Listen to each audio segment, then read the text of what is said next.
Good morning, Cubaneros. In the Nation magazine for June 25th, 2012, is another one of these full-page Billy Bobs put out by Flame, Fibs and Lies about the Middle East.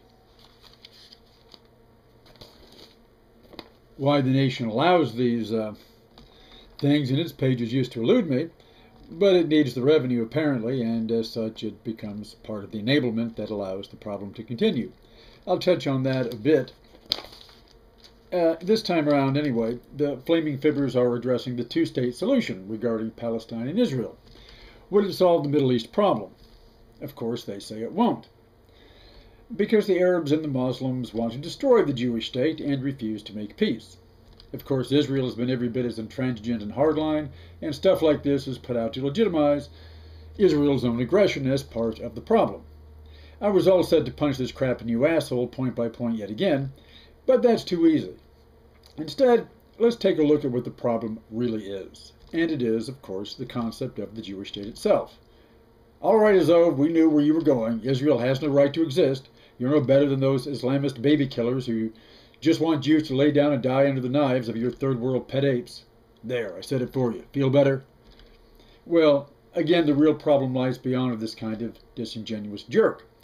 The root issue is the idea of the nation state, that every people must have an exclusive domain of real estate dedicated to itself, by definition excluding others. Theodor Herzl, founder of Zionism, saw the creation of a Jewish nation-state as the only true final solution to Europe's Jewish question in the wake of the Dreyfus Affair in France. When Captain Alfred Dreyfus was sentenced to Devil's Island Gulag on false charges, which were believed and upheld just because he was a Jew, Herzl saw all the past century of Jewish struggle around the Enlightenment and the rights of man as being for naught. That in the end a Gentile was a Gentile and a Jew was a Jew, and ne'er the twain shall meet, not even on the highest planes of principle. Blood is thicker than the tap water of enlightenment. The ensuing era of pogroms in Saarland, or the rise of Hitler and his final solution to the Jewish question, seemed to confirm this, and to finally justify the establishment of said Jewish state in its claimed ancestral site.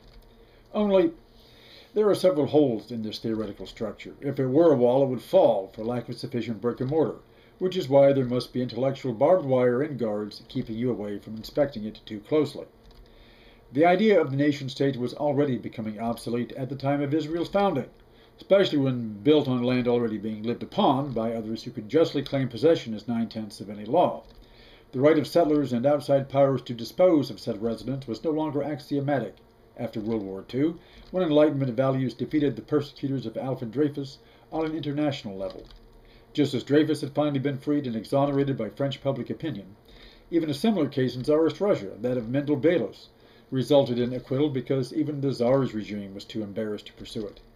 To realize anti-Semitism in the 20th century meant the entire destruction of the liberal Enlightenment state edifice under fascism, and when that too was defeated, just like the French right and the Tsar, the founding idea of Zionism was not reinforced but refuted.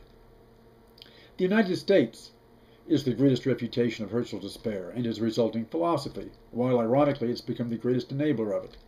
The Jewish community of the United States has become the living denial of the root tenets of Zionism, a land where Jews could live in peace and prosperity, be accepted as equal citizens, and yet be as Jewish as they want to be. Why the difference? Because the Enlightenment ideals of the liberal, not the national state, were put into practice. In this case, anyway. America's Arabs in Amite County, Mississippi had to wait a while longer. The nation-state has never been truly synonymous with the particular people or the people who live within that state's claimed borders. The German people were so sprawled over Europe that creating a German state has been Europe's chief political problem for 150 years, solved only, so it's believed, by a general European Union transcending the nation-state. Geographical nationalism has always incorporated people who don't belong to it, and what to do with them has been the Achilles tendon of the nation-state. Tsarist Russia acquired its Jewish West Bank in Poland in the 18th century, and solved it by repression and violence, as Israel now does in similar circumstances. In other cases, expulsion of minorities is seen as necessary for political unity and peace, as witness what befell German minorities in Eastern Europe after 1945, when recreating nation-states in liberated areas, or the expulsion of Muslims and Jews from early national Spain.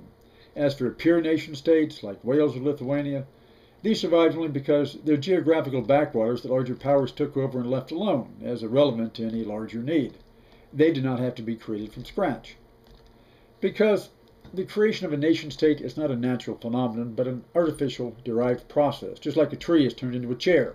It's not necessary to turn a tree into a chair in order to sit. There's always rocks and stumps. It's just that you want a chair, so you make one.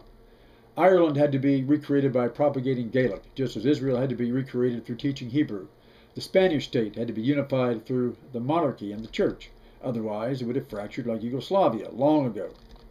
The nation state is always an amalgam, a manufactured synthesis, imposed upon a piece of geography. At one level, it's an extension of primitive tribalism, but it must be enforced by means not available to tribal societies, mass education, and a bureaucracy external to the people it governs. In an age of globalization, the nation state is being eroded, bypassed, and rendered even more obsolete than after World War II. The need for a Jewish state is less obvious than ever. In fact, it's a danger to Jews, inhibiting their full participation in the global society from which those outside Israel, anyway, derive so much benefit.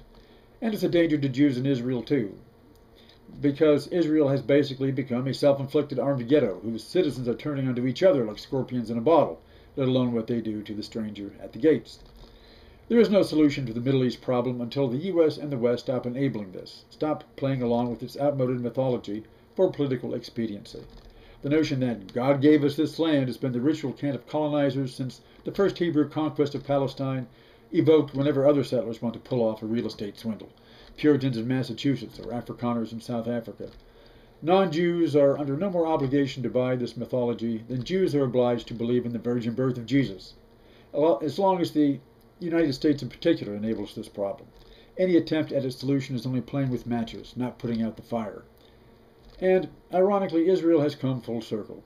From Herzl's despair has come the Jewish rejection of Enlightenment liberalism.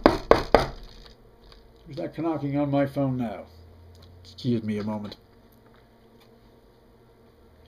Hello? You're who? The late Rabbi Meir Kahane? That figures. So you beat Hitler with Pinochle in hell. Who hasn't? Do what? You just want to tell the jailers of Alpha Dreyfus they were right in punishing those who don't belong? For staying where they're not wanted. And when we got power in our own state, we'd do the same thing with as much right? But the likes of Dreyfus are still useful symbols in guilt-tripping the West into going along.